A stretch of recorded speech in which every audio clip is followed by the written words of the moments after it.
Hello ಗೆಳೆಯರೇ, ನಮ್ಮ ಲಾ express ಪ್ರಸ್ತುತಪಡಿಸುತ್ತಿರುವ ಕನ್ನಡದಲ್ಲಿ ದೈನಂದಿನ ಸುದ್ದಿ ವಿಶ್ಲೇಷಣೆಗೆ ತಮ್ಮ ಎಲ್ಲರಿಗೂ ಸ್ವಾಗತ. ಇವತ್ತು ನಾವು ನೋಡಲಿದ್ದೇವೆ ಸೆಪ್ಟೆಂಬರ್ 6, 2025 ದಿ ಹಿಂದೂ ಪತ್ರಿಕೆಯಲ್ಲಿರ್ತಕ್ಕಂಥ ಇಂಪಾರ್ಟೆಂಟ್ ಆರ್ಟಿಕಲ್ಸ್ಗಳನ್ನು. ಸೊ ಇವತ್ತಿನ ಒಂದು ಚರ್ಚೆಗೆ ತೆಗೆದುಕೊಂಡಿರುವಂತಹ ಆರ್ಟಿಕಲ್ಸ್ಗಳು ಯಾವ ರೀತಿಯಾಗಿದೆ ಅಂದರೆ, ಮೊದಲ ಹಂತದಲ್ಲಿ ಇಂಟರ್ನ್ಯಾಷನಲ್ ಲೆವೆಲಲ್ಲಿ ನಡೀತಾ ಇರುವಂತಹ ಒಂದು ಟ್ರೇಡ್ ವಾರನ್ನು ಗಮನ ಹರಿಸುವಂತಹ ನಿಟ್ಟಿನಲ್ಲಿ ಟ್ರಂಪ್ ಅವರು ಒಂದು ಭಾರತದ ಆಕ್ಷನ್ಗೆ ವಿರುದ್ಧವಾಗಿ ಒಂದು ಸ್ಟೇಟ್ಮೆಂಟನ್ನು ಕೊಟ್ಟಿದ್ದಾರೆ. ಹಾಗಾಗಿ ಇಂಟರ್ನ್ಯಾಷನಲ್ ರಿಲೇಷನಲ್ಲಿ ಈ ಒಂದು ಆಸ್ಪೆಕ್ಟನ್ನು ಕವರ್ ಮಾಡುವಂಥದ್ದು. ಇದರೊಂದಿಗೆ ನಾವು ಆಲ್ರೆಡಿ ನೋಡಿರೋ ಪ್ರಕಾರ ನಾರ್ತ್ ಈಸ್ಟರ್ನ್ ರೀಜನ್ ನಡಿನಲ್ಲಿ ಆಗ್ತಾ ಇರುವಂಥ ಒಂದು ಗಲಭೆಯನ್ನು ಅಥವಾ ಇಂಟರ್ನಲ್ ಸೆಕ್ಯೂರಿಟಿ ಸೆಕ್ಷನಲ್ಲಿ ಕನೆಕ್ಟ್ ಮಾಡುವಂಥದ್ದಾದರೆ ಇಂಟರ್ನಲ್ ಡಿಸ್ಟರ್ಬೆನ್ಸ್ ನಮಗೆ ಪರ್ಟಿಕ್ಯುಲರ್ಲಿ ಪ್ರಿಲಿಮ್ಸ್ ಪರ್ಸ್ಪೆಕ್ಟಿವಲ್ಲಿ ಹಾಗೂ ಮೇನ್ಸ್ ಪರ್ಸ್ಪೆಕ್ಟಿವಲ್ಲಿ ಇಂಪಾರ್ಟೆಂಟ್ ಇರೋದ್ರಿಂದ ಈ ಒಂದು ಇಶ್ಯೂವನ್ನು ಸ್ವಲ್ಪ ಇವತ್ತು ಹೋಲಿಸ್ಟಿಕ್ ಆಗಿ ಕವರ್ ಮಾಡಲಿಕ್ಕೆ ಟ್ರೈ ಮಾಡುವಂಥದ್ದು. ಇದರೊಂದಿಗೆ ಎನ್ವಿರಾನ್ಮೆಂಟ್ ಮಿನಿಸ್ಟ್ರಿನೂ ಸಹ ಈ ಒಂದು ಕ್ರೆಡಿಟ್ಗೆ ಸಂಬಂಧಪಟ್ಟಂತೆ ಅಂದರೆ ಎನ್ವಿರಾನ್ಮೆಂಟ್ ಕ್ರೆಡಿಟ್ಗೆ ಸಂಬಂಧಪಟ್ಟಂಥ ಒಂದು ಫೋಕಸನ್ನು ಮಾಡ್ತಾ ಇದೆ. ಹಾಗಾಗಿ ಎನ್ವಿರಾನ್ಮೆಂಟ್ ಸೆಕ್ಷನಿಂದನೂ ಸಹ ಈ ಒಂದು ಆರ್ಟಿಕಲನ್ನು ನಾವು ಗಮನ ಹರಿಸುವಂಥದ್ದಾಗಬಹುದು. ಹಾಗೂ ಇಂಟರ್ನ್ಯಾಷನಲ್ ಲೆವೆಲಲ್ಲಿ ಮಲ್ಟಿಪೋಲಾರ್ ಆಸ್ಪೆಕ್ಟ್ನ ಆಧಾರದ ಮೇಲೂ ಸಹ ಎಡಿಟೋರಿಯಲ್ ಸೆಕ್ಷನಿಂದ ಒಂದು ಆರ್ಟಿಕಲ್ ಇದೆ. ಎಕ್ಸಾಮಿನೇಷನ್ ಪರ್ಸ್ಪೆಕ್ಟಿವಲ್ಲಿ ಎಲ್ಲ ಆರ್ಟಿಕಲ್ಸ್ಗಳು ಸಹ ನಮಗೆ ಬಹುಮುಖ್ಯವಾಗಿ ಸಹಕಾರಿಯಾಗುತ್ತೆ ಅಂತ ಹೇಳ್ಬೋದು. ಇವತ್ತು ನೋಡ್ತಾ ಇರುವಂತಹ ಒಂದು ಮೊದಲನೇ ಆರ್ಟಿಕಲನ್ನು ನಾವು ನೋಡೋದಾದರೆ ಯಾವ ರೀತಿಯಾಗಿದೆ ನೋಡಿ. ಇಲ್ಲಿ US ಏನಿದೆಯಲ್ಲ, US ಇವಾಗ ಒಂದು ಸ್ಟೇಟ್ಮೆಂಟನ್ನು ಕೊಡ್ತಾ ಇದೆ. ಪರ್ಟಿಕ್ಯುಲರ್ಲಿ ಟ್ರಂಪ್ ಅವರು ಹೇಳ್ತಾ ಇರುವಂಥ ಒಂದು ಸ್ಟೇಟ್ಮೆಂಟ್ ಏನಿದೆ ಅಂದರೆ, they lost India and Russia to darkest China's ಅನ್ನುವಂಥದ್ದನ್ನು ಹೇಳ್ತಾ ಇದ್ದಾರೆ. ಅಂದರೆ ಟ್ರಂಪ್ ಅವರ ಒಂದು ಸ್ಟೇಟ್ಮೆಂಟ್ ಏನಿದೆ ಅಂತಂದರೆ, ಭಾರತವನ್ನು ಇವತ್ತು ಅವರು ಕಳೆದುಕೊಳ್ತಾ ಇದ್ದಾರೆ, ರಷ್ಯಾ ಹಾಗೂ ಚೈನಾಗೆ ಬಿಟ್ಕೊಡ್ತಾ ಇದ್ದೀವಿ. ರಷ್ಯಾ ಹಾಗೂ ಇಂಡಿಯಾ ಇವತ್ತು ಚೈನಾದ ಒಂದು ಸೀಮಿತವಾಗಿ ಬರ್ತಕ್ಕಂತಹ ಒಂದು ಕಂಡೀಷನನ್ನು ನಾವು ಕಾಣ್ತಾ ಇದ್ದೀವಿ. ಅಂದರೆ ಪರ್ಟಿಕ್ಯುಲರ್ಲಿ ಇವಾಗ ಇವರ ಒಂದು ಸ್ಟೇಟ್ಮೆಂಟ್ ಹೇಗಿದೆ ಅಂತಂದರೆ, ಭಾರತದ ಮೇಲೆ ಯಾವುದೇ ರೀತಿಯಾಗಿ ಅವರು ಟ್ಯಾಕ್ಸನ್ನು ಹೇಗೆ ಇನ್ಕ್ರೀಸ್ ಮಾಡಿದಾರಲ್ಲ, ಈ ಒಂದು ಟ್ಯಾಕ್ಸೇಷನಲ್ಲಿ ಏನು ಬದಲಾವಣೆ ಮಾಡ್ತಾ ಇರುವಂಥ ಒಂದು ಅವೇರ್ನೆಸ್ ಇಲ್ಲಿ ಕಾಣ್ತಾ ಇಲ್ಲ. ಟ್ರಂಪ್ ಅವರು ಹೇಳಿರೋ ಪ್ರಕಾರ ಭಾರತವನ್ನು ಆಲ್ರೆಡಿ ಇವರು ಮತ್ತು ರಷ್ಯಾವನ್ನು ಆಲ್ರೆಡಿ ಇವಾಗ ಚೈನಾಗೆ ಕಳೆದುಕೊಂಡಿದ್ದಾರೆ ಅಂತ ಹೇಳ್ತಾ ಇದ್ದಾರೆ. ಇದರಿಂದ ಇವಾಗ ರೀಸೆಂಟಾಗಿ SCO ಸಮಿಟ್ ಅಂತ ನಾವು ಏನು ನೋಡಿದ್ವಿ, SCO ಸಮಿಟ್ ನಡಿನಲ್ಲಿ ಭಾರತ ರಷ್ಯಾದೊಂದಿಗೂ ಸಹ ಒಂದು ಬಯಲಾಟ್ರಲ್ ಒಪ್ಪಂದವನ್ನು ಹಾಕ್ಕೊಳ್ಳೋದಾಗಲಿ ಹಾಗೂ ಚೈನಾದೊಂದಿಗೂ ಸಹ ಒಂದು ಬಯಲಾಟ್ರಲ್ ಒಪ್ಪಂದಕ್ಕೆ ಸಂಬಂಧಪಟ್ಟಂತೆ ಈವನ್ ನಮ್ಮ ಒಂದು ಟ್ರೇಡ್ ರಿಲೇಟೆಡ್ ಇರ್ತಕ್ಕಂಥ ಆಸ್ಪೆಕ್ಟ್ಸನ್ನು ಎನ್ಹ್ಯಾನ್ಸ್ ಮಾಡೋದಾಗಲಿ, ಬಾರ್ಡರ್ ಇಶ್ಯೂಸ್ಗಳು ಏನಿದ್ದಾವೆ ಅದನ್ನೆಲ್ಲ ಸಹ ರಿಸಾಲ್ವ್ ಮಾಡಲಿಕ್ಕೆ ಮುಂದಾಗಿರೋದನ್ನು ನಾವು ಗಮನಿಸ್ತಾ ಇದ್ವಿ. ಈ ಒಂದು ಸಮಿಟ್ ಆದಮೇಲೆ, ಸಮಿಟ್ ಎಲ್ಲಿ ನಡೆದಿತ್ತು, ತಿಯಾನ್ಜಿನ್ ಅಂತಕ್ಕಂಥ ಒಂದು ಪ್ರದೇಶದಲ್ಲಿ ನಡೀತಾ ಇತ್ತು. ಅದರ ಒಂದು ತಿಯಾನ್ಜಿನ್ ಡಿಕ್ಲರೇಷನ್ ಸಹ ನಾವಿಲ್ಲಿ ಆಲ್ರೆಡಿ ಗಮನ ಹರಿಸಿದ್ವಿ. ಈ ಒಂದು ಹಂತದಲ್ಲಿ ಇವಾಗ ಏನು ಪ್ರೆಸೆಂಟ್ ಕಂಡೀಷನಲ್ಲಿ ಇಲ್ಲಿ ಇರುವಂತಹ US ಕಾಮರ್ಸ್ ಸೆಕ್ರೆಟರಿ ಅವ್ರು ಹೇಳ್ತಾ ಇರೋದು. ಓಕೆ, ಇವರು ಸಹ ಏನು ಮಾಡ್ತಾ ಇದ್ದಾರೆ ಅಂತಂದರೆ, ಇವಾಗ ಪರ್ಟಿಕ್ಯುಲರ್ಲಿ ಇಂಡಿಯಾಗೆ ಸಂಬಂಧಪಟ್ಟಂಥ ಒಂದು ಕಂಟೆಕ್ಸ್ನ ಹೇಳ್ತಾ ಇದ್ದಾರೆ. ಇಂಡಿಯಾ ಇವತ್ತು ವೆಸ್ಟ್ ಅಥವಾ ಬ್ರಿಕ್ಸನ್ನು ಎರಡರಲ್ಲಿ ಯಾವುದನ್ನು ಚೂಸ್ ಮಾಡ್ಕೊಳ್ಳುತ್ತೆ, ಇಂಡಿಯಾದ ಒಂದು ಇಂಟ್ರೆಸ್ಟ್ ಯಾವ ರೀತಿಯಾಗಿದೆ ಅನ್ನೋದ್ರ ಬಗ್ಗೆ ಹೇಳ್ತಾ ಇದ್ದಾರೆ. ಇವಾಗ US ಸಹ ಒಂದು ತಾರೀಫ್ ಹಾಕಿರುವಂಥ ಒಂದು ಕಂಟೆಕ್ಸ್ನ ನೋಡೋದಾದರೆ, ಗ್ಲೋಬಲ್ ಲೆವೆಲಲ್ಲಿ ಭಾರತದ ಒಂದು ಆರ್ಥಿಕತೆಯ ಒಂದು ಪೊಸಿಷನ್ನು ಸಹ ಇವಾಗ ಇಮಿಟೇಷನ್ ಮಾಡ್ತಾ ಇದೆ ಅಂತ ಹೇಳ್ಬೋದು. ನಾವು ಗ್ಲೋಬಲ್ ಲೆವೆಲಲ್ಲಿ ಒಂದು ಎಕನಾಮಿಕ್ ಗ್ರೋತ್ ಅಂತ ನೋಡಿದಾಗ ಹೈಯೆಸ್ಟ್ ಇರುವಂಥದ್ದನ್ನು ನಾವು ನೋಡೋದಾದರೆ, ಅಂದರೆ ಭಾರತದ ಒಂದು ಪೊಸಿಷನ್ ಅಂದರೆ 4th ಅಲ್ಲಿದೆ ಅಂತ ನಾವು ಗಮನ ಹರಿಸ್ಬೋದು.